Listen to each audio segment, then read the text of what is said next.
Hey guys, Marco Colbert, Speedokote Finish Network. Got a real quick one for you guys today. This is a 2009 Corolla, and we just got a little bit of hazing in the headlights. We're going to go ahead and knock them down with 2000 grit, clean them really good, and then we're going to hit it with our Speedokote super fast clear coat because we want them to drive really quick so we can get it back to the customer and get them on the road.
Alright guys, so that wraps up for the headlights. As you guys can see, they look brand new.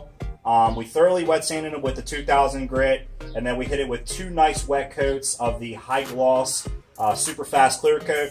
Guys, this stuff is just amazing for like small panels and like headlights and stuff you want to dry up really quick. This stuff works perfectly. It leaves you with a nice high gloss result and literally dries to the touch quicker than you think.